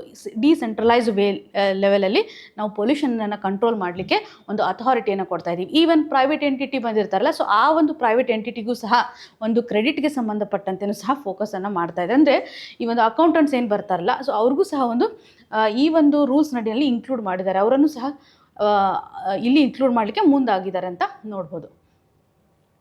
ಇನ್ನು ಮುಂದಿನ ಹಂತದಲ್ಲಿ ಇಂಡಿಯಾ ಸ್ಟ್ರಾಟಜಿಕ್ ಅಟಾನಮಿ ಇನ್ ಅ ಮಲ್ಟಿಪೋಲಾರ್ ವರ್ಲ್ಡ್ ಅನ್ನುವಂಥ ಒಂದು ಆರ್ಟಿಕಲನ್ನು ಕಾಣ್ತಾ ಇದ್ದೀವಿ. ನೀವೊಂದು ಆರ್ಟಿಕಲನ್ನು ಗಮನ ಹರಿಸೋದಾದರೆ ಮಲ್ಟಿಪೋಲಾರ್ ವರ್ಡ್ಗೆ ಸಂಬಂಧಿಸಿದಂಥ ಆಸ್ಪೆಕ್ಟನ್ನು ನಾವಿಲ್ಲಿ ಗಮನ ಹರಿಸ್ತಾ ಇದ್ವಿ. ಸೊ ನಾವು ಈ ಮೊದಲು ನೋಡಿದ್ವಿ ಯಾವ ರೀತಿಯಾಗಿ ಯೂನಿಪೋಲಾರ್ ಇರುತ್ತೆ, ಬೈಪೋಲಾರ್ ಇರುತ್ತೆ ಅಂತ ಗಮನ ಹರಿಸಿದ್ವಿ, ಹಾಗೂ ಮಲ್ಟಿಪೋಲಾರ್ ಕಂಡೀಷನ್ಸನ್ನು ಇವಾಗ ಕಾಣ್ತೀವಿ ಅಂತ. ಅರ್ಲಿಯರ್ ಕೋಲ್ಡ್ ವಾರ್ ಏನಿತ್ತಲ್ಲ, ಆ ಒಂದು ಸಂದರ್ಭದಲ್ಲಿ ನೋಡಿದಾಗ ಯು ಎಸ್ ಎಸ್ ಆರ್ ಹಾಗೂ ಯು ಎಸ್ ಎಗೆ ಸಂಬಂಧಪಟ್ಟಂತೆ ಕೋಲ್ಡ್ ವಾರ್ ನಡೀತಿತ್ತಲ್ಲ, ಅವಾಗ ನೀವೇನು ಅಂಡರ್ಸ್ಟ್ಯಾಂಡ್ ಮಾಡ್ಕೋಬೋದು, ಎರಡು ಬಿಗ್ಗೆಸ್ಟ್ ನೇಷನ್ಸು ಗ್ಲೋಬಲ್ ಲೆವೆಲಲ್ಲಿ ಒಂದು ಇನ್ಫ್ಲುಯೆನ್ಸನ್ನು ಕ್ರಿಯೇಟ್ ಮಾಡ್ತಾ ಇತ್ತು. ಅಂದರೆ ಬೇರೆ ಎಲ್ಲ ಚಿಕ್ಕ ಪುಟ್ಟ ರಾಷ್ಟ್ರಗಳು ಎರಡೂ ರಾಷ್ಟ್ರಗಳಿಗೂ ಹೆದರ್ತಾ ಇತ್ತು ಅಂತ ನೋಡ್ಬೋದು. ಅಂದರೆ ಒಂದು ನಮ್ಮ ಜಗತ್ತೇನಿತ್ತು ಎರಡೇ ಎಂಟಿಟಿ ಮೇಲೆ ಇನ್ಫ್ಲುಯೆನ್ಸ್ ಆಗ್ತಾ ಇರೋದನ್ನು ನಾವು ಗಮನ ಹರಿಸ್ತಾ ಇದ್ವಿ. So U S S R ಹಾಗೂ ಯು ಎಸ್ ಎ ಅವನ್ನು ನೋಡ್ಬೋದು. ಇದಕ್ಕೆ ನಾವು ಬೈಪೋಲಾರ್ ಅಂತ ಹೇಳ್ತೀವಿ. ಯಾವ ಸಂದರ್ಭದಲ್ಲಿ? ಕೋಲ್ಡ್ ವಾರ್ನ ಒಂದು ಸಂದರ್ಭದಲ್ಲಿ ಗಮನ ಹರಿಸ್ಬೋದು. ಕೋಲ್ಡ್ ವಾರ್ ಆದಮೇಲೆ ಸೊ ಯು ಎಸ್ ಎ ಒಂದು ಹೆಚ್ಚು ಪವರಿಗೆ ಬರುತ್ತೆ. ಅದು ಒಂದು ಹೆಜ್ಮೋನಿಯನ್ನು ನಾವು ಇನ್ಫ್ಲುಯೆನ್ಸ್ ಮಾಡ್ತಾ ಇರೋದನ್ನು ಗಮನ ಹರಿಸಿದ್ವಿ. ದೊಡ್ಡಣ್ಣ ಅಂತ ಏನು ಕರೆಸ್ಕೊಂಡಿತ್ತು ಯು ಎಸ್ ಎಗೆ ಸಂಬಂಧಪಟ್ಟಂತೆ ನೋಡ್ಬೋದು. ಆವಾಗ ನಾವು ಏನು ಹೇಳ್ತಾ ಇದ್ವಿ, ಯೂನಿಪೋಲಾರ್ ಅನ್ನುವಂಥ ಒಂದು ಕಾಂಟೆಕ್ಸ್ಟನ್ನು ಗಮನ ಹರಿಸ್ತಾ ಇದ್ವಿ. ಬಟ್ ಅಲ್ಲಿ ಆಗ್ತಾ ಇರುವಂಥ ಒಂದು ಕ್ರೈಸಿಸ್ನ ಮುಖಾಂತರ, ಸೊ ಕ್ರೈಸಿಸ್ ಎಲ್ಲ ಆದಮೇಲೆ ನೆಕ್ಸ್ಟ್ ಇವಾಗ ಏನಾಗ್ತಾ ಇದೆ, ಮಲ್ಟಿಪೋಲಾರ್ ಕಂಟೆಕ್ಸ್ಟನ್ನು ನಾವು ನೋಡ್ತಾ ಇದ್ದೀವಿ. ಮಲ್ಟಿಪೋಲಾರ್ ಕಂಟೆಕ್ಸ್ಟ್ ಅಂತಂದರೆ there are so many players, ಅಂದರೆ there are so many countries influencer ಅಂತ ಹೇಳ್ಬೋದು. ಈಗ ಭಾರತವನ್ನೇ ತೆಗೆದುಕೊಳ್ಳೋದಾದರೆ ಸಾಕಷ್ಟು ಇನ್ಫ್ಲುಯೆನ್ಸನ್ನು ಮಾಡ್ತಾ ಇದೆ ಅಲ್ವಾ. ಸೊ ಗ್ಲೋಬಲ್ ಲೆವೆಲಲ್ಲಿ ಒಂದು ಸಪ್ಲೈ ಚೈನ್ಗೆ ಬೇಕಾಗಿರುವಂಥ ಒಂದು ಸಪೋರ್ಟ್ ಆಗಿರ್ಬೋದು, ಅಥವಾ ಕೆಲವೊಂದಿಷ್ಟು ಸೆಕ್ಟರ್ನಲ್ಲಿ ತೋರಿಸ್ತಾ ಇರುವಂಥ ಸೆಲ್ಫ್ ಸಫಿಷಿಯನ್ಸಿಯನ್ನು ಆಗಿರ್ಬೋದು. ಸೊ ಬೇರೆ ಇದೆ. ಈಗ ಚೈನಾನ ತೆಗೆದುಕೊಳ್ಳಿ, ಚೈನಾನು ಸಹ ಈಗ ಸೆಮಿ ಕಂಡಕ್ಟರ್ ಅಂತ ಇಶ್ಯೂ ಬಂದಾಗ ಗ್ಲೋಬಲ್ ಲೆವೆಲಲ್ಲಿ ಹೈಯೆಸ್ಟ್ ಸಪ್ಲೈ ಮಾಡ್ತಕ್ಕಂಥ ಒಂದು ಕ್ಯಾಟಗರಿನಲ್ಲಿ ಚೈನಾನು ಸಹ ಬರುತ್ತೆ. ಹೈಯೆಸ್ಟ್ ಅವರೇ ಸಪ್ಲೈ ಮಾಡ್ತಾ ಇರೋದಲ್ವಾ. ಸೊ ಹಾಗಾಗಿ ನೀವು ನೋಡ್ಬೋದು, ಈಗ ಸೆಮಿ ಕಂಡಕ್ಟರ್ನ ಒಂದು ಇಂಪಾರ್ಟೆನ್ಸನ್ನು ನೋಡಿದ್ರೆ ಸಾಕಷ್ಟು ಸೆಕ್ಟರ್ ನಡೆಯಲ್ಲಿ ಇದು ಇಂಪಾರ್ಟೆನ್ಸನ್ನು ತೋರಿಸ್ತಾ ಇದೆ. ಈಗ ಎಲೆಕ್ಟ್ರಿಕ್ ವೆಹಿಕಲ್ಸ್ ಆಗಿರ್ಬೋದು, ಸೊ ಏನೇ ಒಂದು ಮಷಿನ್ಸನ್ನು ತಯಾರು ಮಾಡಲಿಕ್ಕೆ ಈಗ ಸೆಮಿ ಕಂಡಕ್ಟರ್ಸ್ ಇಂಪಾರ್ಟೆಂಟ್. ಹಾಗಾಗಿ ಸೆಮಿ ಕಂಡಕ್ಟರ್ಸ್ನ ಒಂದು ಮಾರ್ಕೆಟನ್ನು ಇವತ್ತು ಚೈನಾ ಕಂಟ್ರೋಲ್ ಮಾಡ್ತಾ ಇದೆ ಅಂತ ಹೇಳ್ಬೋದು. ಸೊ ಈ ಒಂದು ಹಂತದಲ್ಲಿ ಎಲ್ಲ ನೇಷನ್ಸ್ಗಳು, ಅಂದರೆ ಬೇರೆ ನೇಷನ್ಸ್ಗಳ ಒಂದು ಇನ್ವಾಲ್ವ್ಮೆಂಟನ್ನು ತೋರಿಸ್ತಾ ಇದ್ವಿ. They are influencing factor even the regional grouping. For example ಇವಾಗ ನೋಡಿ, ಬ್ರಿಕ್ಸ್ ನೋಡ್ತೀವಿ, SCO ಅಂತ ನೋಡ್ತೀವಿ. ಸೊ ಕ್ವಾಡ್ ಮೆಂಬರ್ ಗ್ರೂಪಿಂಗ್, ಅಂದರೆ ಯಾವ್ಯಾವ ಮೆಂಬರ್ಸ್ಗಳಿದ್ದಾವೆ ಈ ಎಲ್ಲ ಮೆಂಬರ್ಸ್ಗಳು ಸಹ ಒಂದು ಏನು ಮಾಡ್ತಾ ಇದೆ ಅಂದರೆ ಪರ್ಟಿಕ್ಯುಲರ್ಲಿ ಅವರ ಒಂದು ಇನ್ಫ್ಲುಯೆನ್ಸನ್ನು ನಾವಿಲ್ಲಿ ಕಾಣಬಹುದು. ರೀಜನಲ್ ಗ್ರೂಪಿಂಗ್ನ ಒಂದು ಇನ್ಫ್ಲುಯೆನ್ಸ್ ಅಂದರೆ ಆ ಒಂದು ವರ್ಡೇ ಹೇಳುತ್ತೆ ನಿಮಗೆ, ಮಲ್ಟಿಪೋಲಾರ್ ವರ್ಲ್ಡ್ ಆರ್ಡರ್ ಅನ್ನುವಂಥದ್ದಾಗಿ. ಸೊ ಈ ಒಂದು ಮಲ್ಟಿಪೋಲಾರ್ ವರ್ಲ್ಡ್ಗೆ ಸಂಬಂಧಿಸಿದಂತೆ ಆರ್ಟಿಕಲನ್ನು ನಾವಿಲ್ಲಿ ಗಮನ ಹರಿಸ್ತಾ ಇದ್ವಿ. ಸೊ ಶಶಿ ತರೂರ್ ಅವರು ಏನು ಹೇಳ್ತಾ ಇದ್ದಾರೆ, ಓಕೆ. ಇಲ್ಲಿ ಪರ್ಟಿಕ್ಯುಲರ್ಲಿ ನಾವು ನೋಡೋದಾದರೆ ಗ್ಲೋಬಲ್ ಆರ್ಡರನ್ನು ನಾವು ನೋಡಿದಾಗ ಇವಾಗ ಶಿಫ್ಟಿಂಗ್ ಆಗ್ತಾ ಇದೆ. ಆಲ್ರೆಡಿ ಇವಾಗ ಯೂನಿಪೋಲಾರ್ ಇರುವಂಥದ್ದು ಮಲ್ಟಿಪೋಲಾರ್ ಆಗಿ ಕನ್ವರ್ಟ್ ಆಗ್ತಾ ಇದೆ. ಮೊದಲು ಬೈಪೋಲಾರ್ ಇರೋದನ್ನು ನೋಡ್ತಾ ಇದ್ವಿ. ಇಲ್ಲಿ ನಾವು ಸ್ಟ್ರಾಟಜಿಕಲಿ ಒಂದು ಅಟಾನಮಿಯನ್ನು ತರಬೇಕು. ಯಾವ ರೀತಿಯಾಗಿ? ಫಾರ್ ಎಕ್ಸಾಂಪಲ್ ಭಾರತ ಯಾವ ರೀತಿ ಅಂತ ಒಂದು ಸ್ಟೆಪ್ಪನ್ನು ತೆಗೆದುಕೊಳ್ಬೇಕು. ಇವಾಗ ಇಂಡಿಪೆಂಡೆಂಟ್ ಆಗಿರ್ತಕ್ಕಂಥ ಒಂದು ಫಾರಿನ್ ಪಾಲಿಸಿಯನ್ನು ನಾವು ತೆಗೆದುಕೊಳ್ಬೇಕು. ಈವನ್ ಡಿಫೆನ್ಸ್ಗೆ ಸಂಬಂಧಿಸಿದಂಥ ಒಂದು ಡಿಸಿಷನನ್ನು ಸಹ ತೆಗೆದುಕೊಳ್ಳುವಂಥ ಸಂದರ್ಭದಲ್ಲಿ ಎಕ್ಸ್ಟರ್ನಲ್ ಪ್ರೆಷರ್ ಏನು ಇರಬಾರ್ದು ಅಂತ ಇವರು ಫೋಕಸ್ ಮಾಡ್ತಾ ಇದ್ದಾರೆ. ಸೊ ಭಾರತ ಇವಾಗ ಫಾರಿನ್ ಪಾಲಿಸಿಯನ್ನು ತರುವಂಥ ಸಂದರ್ಭದಲ್ಲಿ ಸೊ ಇವ್ರ ಆ್ಯಂಗಲ್ ನೋಡಿ ಯಾವ ರೀತಿಯಾಗಿದೆ. ಬಿಕಾಸ್ ಇಟ್ ಈಸ್ ನಾಟ್ ಐಸೋಲಿಸಮ್ ಅಂತ ಹೇಳ್ತಾ ಇದ್ದಾರೆ ಅವರು, ಐಸೋಲೇಷನಿಸಮ್ ಅಂತ ನಾವಿಲ್ಲಿ ಕನ್ಸಿಡರ್ ಮಾಡ್ತಾ ಇಲ್ಲ. But it is reflecting our independence engagement with a multiple power ಅಂತ ಹೇಳ್ತಾ ಇದ್ದೀವಿ. ಯಾಕೆ ಗೊತ್ತಾ, ಇವಾಗ ನೀವು ನೋಡ್ಬೋದು ಈ ಆರ್ಟಿಕಲ್ನ ಒಂದು ಕಂಟೆಕ್ಸ್ನ ರೀಕನೆಕ್ಟ್ ಮಾಡಿದರೆ ಇವಾಗ ಮೋದಿಜಿಯವ್ರು ಏನು ಮಾಡ್ತಾ ಇದ್ದಾರೆ, US ಕೊಟ್ಟಿರುವಂಥ ಒಂದು ಆ್ಯಕ್ಷನ್ನ ಮುಖಾಂತರ ನಾವು ಬೇರೆ ಕಂಟ್ರಿಯೊಂದಿಗೆ ಬಯಲೆಟ್ರಲ್ ಒಪ್ಪಂದ ಈ ರೀತಿಯಾಗೆಲ್ಲ ಮಾಡ್ತಾ ಇದ್ವಿ. ಸಮ್ಟೈಮ್ಸ್ ಈ ಒಂದು ಬ್ರಿಕ್ಸ್ ಆಗಿರ್ಬೋದು, SCO ಆಗಿರ್ಬೋದು, ಇವೆಲ್ಲನೂ ಸಹ ಈಗ ಚೈನಾ ಜೊತೆಗೆ ರಷ್ಯಾದೊಂದಿಗೆ ಮಾಡ್ತಾ ಇರುವಂಥ ಒಂದು ಬಯಲೆಟ್ರಲ್ ಒಪ್ಪಂದ there might be a possibility they may influence our foreign policy. So in such case okay, ಅವರು ಇನ್ಫ್ಲುಯೆನ್ಸ್ ಮಾಡ್ತಾ ಇದ್ದಾರಲ್ಲ, ಆ ಒಂದು ಕಂಟೆಕ್ಸ್ನ ಆಧಾರದ ಮೇಲೆ ಇವ್ರು ಹೇಳ್ತಾ ಇದ್ದಾರೆ. So we should have our own independence while taking the decision related to defence and foreign policy ಅನ್ನೋದ್ರ ಮೇಲೆ ಇವರು ಡಿಸ್ಕಷನನ್ನು ಮಾಡ್ತಾ ಇದ್ದಾರೆ. ಸೊ ಹಿಸ್ಟಾರಿಕಲ್ ಒಂದು ರೂಟ್ಸನ್ನು ತೆಗೆದುಕೊಳ್ಳೋದಾದರೆ ನಮ್ಮ ನೆಹರು ಅವರಿಗೆ ಸಂಬಂಧಿಸಿದಂತೆ ನಾನ್ ಅಲೈನ್ಮೆಂಟ್ ಮೂವ್ಮೆಂಟನ್ನು ಇವರು ಫೋಕಸ್ ಮಾಡ್ತಾ ಇದ್ದಾರೆ. ಬಟ್ ಮೋದಿಜಿ ಅವರಿಗೆ ಸಂಬಂಧಿಸಿದಂತೆ ನೋಡಿದಾಗ ಮಲ್ಟಿ ಅಲೈನ್ಮೆಂಟ್ ಮೂವ್ಮೆಂಟ್ಸನ್ನು ನಾವಿಲ್ಲಿ ಕಾಣ್ತಾ ಇದ್ದೀವಿ. ಸೊ ಇಂಡಿಯಾ ಶುಡ್ ಅವಾಯ್ಡ್ ಸಬ್ಆರ್ಡಿನೇಷನ್, ಅಂದರೆ ಬೇರೆ ಒಂದು ಕಂಟ್ರಿ ಇನ್ಫ್ಲುಯೆನ್ಸ್ ಆಗೋದನ್ನು ನಾವಿಲ್ಲಿ ಕಡಿಮೆ ಮಾಡಬೇಕು ಅನ್ನೋಂಥದ್ದಾಗಿ ಹೇಳ್ತಾ ಇದ್ದಾರೆ. ಇದರಿಂದ ನಾವು ನಮ್ಮ ಒಂದು ಫ್ರೀಡಮನ್ನು ಪ್ರಿಸರ್ವ್ ಮಾಡಬೇಕು ಅನ್ನುವಂಥ ಒಂದು ಕಂಟೆಕ್ಸ್ಟನ್ನು ಸಹ ಇಲ್ಲಿ ಗಮನ ಹರಿಸ್ತಾ ಇದ್ದೀವಿ. ಸೊ ಇವಾಗ ಯು ಎಸ್ ಟೈಸ್ಗೆ ಸಂಬಂಧಪಟ್ಟಂತೆ ನಾವು ನೋಡೋದಾದರೆ, ಸಿ ಇಂಡಿಯಾ ಇವಾಗ ಏನು ಮಾಡಿದೆ, ಇಂಡಿಪೆಂಡೆಂಟ್ ಪೊಸಿಷನನ್ನು ಮೇಂಟೈನ್ ಮಾಡಿದೆಲ್ಲ. ಡಿಸ್ಪ್ಯಾಟ್ ಯು ಎಸ್ ಪ್ರೆಷರ್ ಹಾಕಿದ್ರೂ ಸಹ ನಾವು ಇಂಡಿಪೆಂಡೆಂಟ್ ಆಗಿ ಮಾಡ್ತಾ ಇದ್ದೀವಿ. ಟ್ರೇಡೊಂದಿಗೆ ರಷ್ಯಾದೊಂದಿಗೆ ಇರ್ತಕ್ಕಂಥ ಟ್ರೇಡ್ಗೆ ಸಂಬಂಧಪಟ್ಟಂತೆ ಅವ್ರು ನಮಗೆ ಪ್ರೆಷರ್ ಆಗ್ತಾ ಇದ್ದಾರೆ.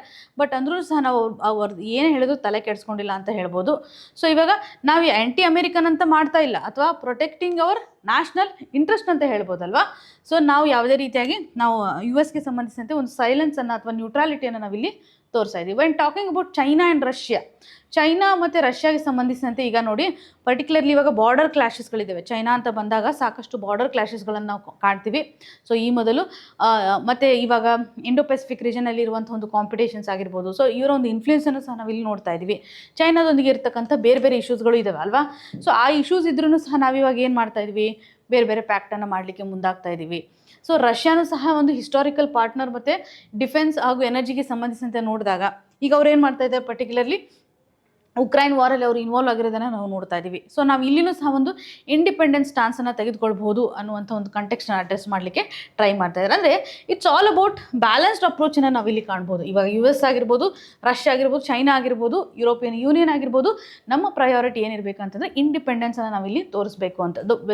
ಬೇಸಿಕ್ ಸಿಗ್ನಿಫಿಕೆನ್ಸ್ ಅಂತಂದರೆ ನಮ್ಮ ಒಂದು ಸವರ್ನಿಟಿ, ಅಂದರೆ ಏನು ನಮ್ಮ ಸಾರ್ವಭೌಮತ್ವ ಏನಿದೆಯಲ್ಲ, ಈ ಒಂದು ಮಲ್ಟಿಪೋಲಾರ್ ವರ್ಲ್ಡಲ್ಲಿ ನಾವು ಅದನ್ನು ಸೇವ್ ಮಾಡಬೇಕು. ಸೊ ಇದರಿಂದ ಭಾರತವನ್ನು ನಾವು ಪರ್ಟಿಕ್ಯುಲರ್ಲಿ ನಾವು ನೋಡೋದಾದರೆ, ನಾವು self Reliance, Atmanirbhar, self sufficiency ಅಂತ ಏನು ಕರಿತೀವಿ, ಗ್ಲೋಬಲ್ ಲೀಡರ್ಶಿಪ್ಪನ್ನು ಸಹ ನಾವಿಲ್ಲಿ ರೀಚ್ ಮಾಡಲಿಕ್ಕೆ ಸಾಧ್ಯತೆ ಇದೆ. ಸೊ ನಾವು ಯಾವ ಬೇರೆ ದೇಶ ಅಥವಾ ಕ್ಲೈಂಟ್ ಸ್ಟೇಟ್ ಆಗಿ ನಾವು ಆ್ಯಕ್ಟ್ ಮಾಡ್ಬಾರ್ದು, ಬೇರೆ ಒಂದು ರಾಷ್ಟ್ರದ ನಡುವೆ ನಾವು ಇನ್ಫ್ಲೂಯೆನ್ಸನ್ನು ತೋರಿಸ್ಬಾರ್ದು. ಆಲ್ರೆಡಿ ಇವಾಗ ಮಲ್ಟಿಪೋಲಾರ್ ವರ್ಲ್ಡನ್ನು ನಾವು ಕಾಣ್ತಾ ಇದ್ದೀವಿ ಅನ್ನೋ ಒಂದು ಕಂಟೆಕ್ಸ್ಟನ್ನು ಆಥರ್ ಅವರು ಎಂಫಸಿಸ್ ಮಾಡ್ತಾ ಇದ್ದಾರೆ.